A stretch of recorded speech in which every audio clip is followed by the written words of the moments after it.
నమస్తే, welcome to Mega 9. This is Tejaswi. Corporate schools కు దీటుగా ప్రభుత్వ బడులు బలోపేతం కావాలనే ప్రభుత్వ లక్ష్యాన్ని తూచా తప్పకుండా పాటిస్తున్నారు ఆ మాస్టారు. ప్రభుత్వ బడులలో అందించే విద్యా ప్రమాణాలు, సౌకర్యాలు ప్రైవేట్ పాఠశాలలకు ఏమాత్రం తీసిపోవని తనదైన స్టైల్లో పిల్లలకు, తల్లిదండ్రులకు అవగాహన కల్పిస్తున్నారు. రండి ప్రభుత్వ పాఠశాలలో చేరండి అంటూ వినూత్న ప్రచారం చేస్తున్నారు. ఇంతకీ ఎవరా మాస్టారు, ఆయన స్టోరీ ఏంటో ఈ వీడియోలో తెలుసుకుందాం పదండి.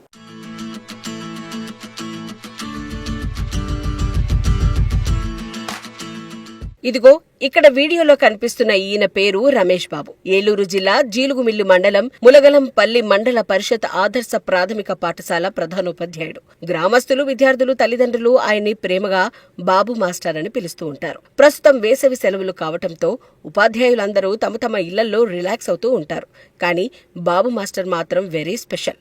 ఈ ఖాళీ సమయాన్ని సైతం ఆయన బడి పిల్లల భవిష్యత్తు కోసం వెచ్చిస్తున్నారు.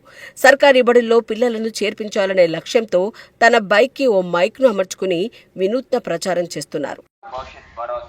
Model primary school English medium మీ పిల్లలను మన పాఠశాలలో చేర్పించండి. చక్కని విద్యా బోధనకు మమ్మల్ని బాధ్యులు చేయండి. బడిబాట కార్యక్రమం 2025-26 విద్యా సంవత్సరానికి ప్రభుత్వ పాఠశాలలో చేరేందుకు మీకు మా ఆహ్వానం. ప్రైవేట్ స్కూల్స్ కు తల్లిదండ్రులు మొగ్గు చూపుతున్న ప్రస్తుత తరుణంలో ప్రభుత్వ పాఠశాలలో విజయవంతంగా అమలు చేస్తున్న కార్యక్రమాలపై విస్తృతంగా అవగాహన కల్పిస్తున్నారు. ఫోటోలు, వివరాలతో ముద్రించిన పాంప్లెట్స్ ను ఇంటింటికి వెళ్లి పిల్లల తల్లిదండ్రులకు అందించి వాటిని వివరిస్తున్నారు. రూపాయి ఖర్చు లేకుండా నాణ్యమైన విద్యను అందించే ప్రభుత్వ పాఠశాలకు తమ పిల్లలను పంపించాలని వారిని కోరుతున్నారు.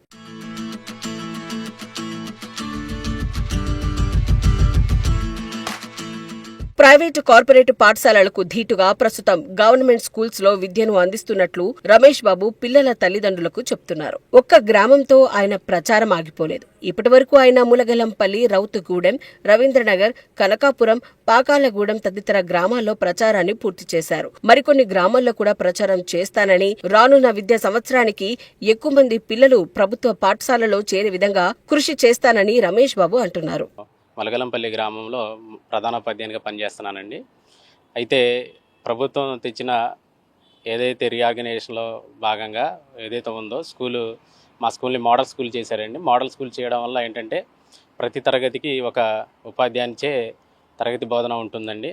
దానిలో అనుగుణంగా ఇక్కడ అయితే రూల్ లేదు. గత సంవత్సరం విధి విధానాల వల్ల, అలాగే పిల్లలు ఎక్కువ ప్రైవేట్ స్కూల్కి వెళ్ళడం ద్వారా ఎక్కడైతే రూల్ పడిపోయిందండి. ప్రస్తుతం ఉన్న 30 మంది రోల్తో ఉన్నాం. అయితే ప్రభుత్వం మా స్కూల్ని మోడల్ స్కూల్ చేయడం వల్ల పక్క స్కూల్ని మా స్కూల్లో మెర్జ్ చేయడం జరిగిందండి. దానిలో భాగంగా ఈరోజు నేను పిల్లల్ని మా స్కూల్కి రప్పించడానికి ఏదైతే ఉందో ఆ ప్రభుత్వం చేసే పథకాలు ఏదైతే ఉందో ఆ పథకాలని ఒక మైక్ సెట్ చేసుకుని మైక్ ద్వారా ప్రతి ఒక్క వీధిలోనూ పక్కన ఉన్న గ్రామాల్లో తిరుగుతూ విద్యార్థులను జాయిన్ చేయడానికి ప్రచారం చేస్తున్నానండి. దానిలో భాగంగా నేను తిరుగుతున్నప్పుడు పేరెంట్స్ కూడా చాలా అవేర్నెస్ పొంది ప్రైవేట్ స్కూల్కి, గవర్నమెంట్ స్కూల్కి వ్యత్యాసం ఏదైతే ఉందో తెలుసుకుంటూ, అలాగే ప్రభుత్వ పథకాలు విద్యార్థులకు, మన పేద విద్యార్థులు ఏదైతే ఉన్నారో వాళ్ళకి అందే విధంగా మనం ఏదైతే ప్రచురించి పాంప్లెట్ రూపంలో అందజేస్తున్నామో గవర్నమెంట్ స్కూల్కి అలాగే ప్రైవేట్ స్కూల్కి వ్యత్యాసాన్ని తెలియపరుచుకుంటా, అలాగే ప్రభుత్వాలు విద్యార్థులకు అందించే విద్యా కిట్లతో పాటు అలాగే వాళ్ళకి కావాల్సిన మౌలిక సదుపాయాల గురించి తల్లిదండ్రులకు చక్కగా వివరించడం జరుగుతుందండి. ఎందుకంటే మా ప్రాంతం ఏజెన్సీ ప్రాంతం కాబట్టి, తల్లిదండ్రులు చాలామంది చదువుకొని ప్రాంతం కాబట్టి ఆ ప్రాంతంలో అవేర్నెస్ కలిగించడానికి ముఖ్యంగా మనం ఏదైతే ప్రభుత్వ పథకాలు ఉన్నాయో ఆ పథకాలని, అలాగే విద్యార్థులకి లబ్ధి వచ్చే ఏదైతే అంశాలు ఉన్నాయో అట్లంటి కూడా పాంప్లెట్లో వేసి, అలాగే దాన్ని ఒక రికార్డింగ్ పెట్టేసుకుని మైక్ సెట్ ద్వారా ప్రచారం చేస్తున్నానండి. దాంట్లో భాగంగానే తల్లిదండ్రులు అన్ని విని కూడా చాలా హ్యాపీగా సంతృప్తి చెందుతున్నారు. ప్రైవేట్కి వెళ్ళే విద్యార్థులు కూడా ఇప్పుడు మన గవర్నమెంట్ స్కూల్లో జాయిన్ చేయడానికి చాలా ఉత్సాహం చూపిస్తున్నారండి. కాబట్టి ఇలా గిరిజన ప్రాంతం మాది, అసలు పోలవరం నియోజకవర్గం గిరిజన ప్రాంతం ఏజెన్సీ ఏరియా కాబట్టి తల్లిదండ్రులకు అవేర్నెస్ చేసినట్లయితే ప్రభుత్వ విద్య అభివృద్ధి చెందుతుంది. అలా అభివృద్ధి చెందడంతో పాటు కొంతమందికి ఉపాధి కూడా కలుగుతుంది.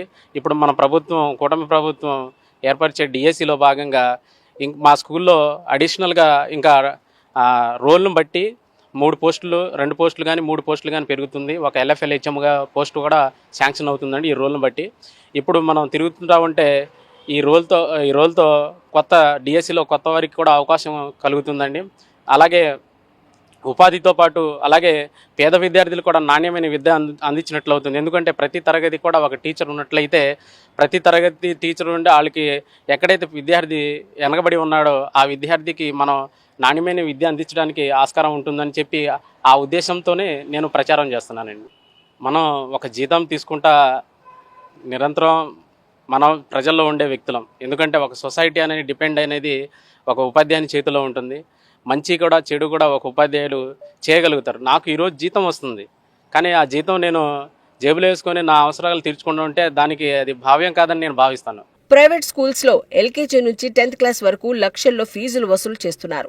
అయితే ప్రభుత్వ పాఠశాలలో చదివితే పైసా ఖర్చు లేకుండా సుమారు 50,000 రూపాయల విలువైన ప్రయోజనాలు లభిస్తాయంటున్నారు బాబు మాస్టర్. సర్కారీ బడుల్లో చదివితే తల్లికి వందనం పథకం, బుక్స్, స్కూల్ డ్రెస్సులు, వైద్య పరీక్షలు, మధ్యాహ్న భోజనం పథకం ఇలా ఎన్నో ప్రయోజనాలు ఉంటాయని పిల్లల తల్లిదండ్రులకు అర్థమయ్యే విధంగా పాంప్లెట్లు వేసుకుని మరీ ప్రచారం చేస్తున్నారు.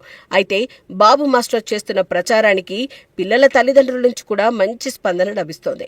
ఈ మాస్టారు చేస్తున్న ప్రయత్నాన్ని గ్రామస్తులు అభినందిస్తున్నారు. వారు తమ పిల్లలను ప్రభుత్వ పాఠశాలలో చదివించేందుకు ఆసక్తిని కనబరుస్తున్నారు.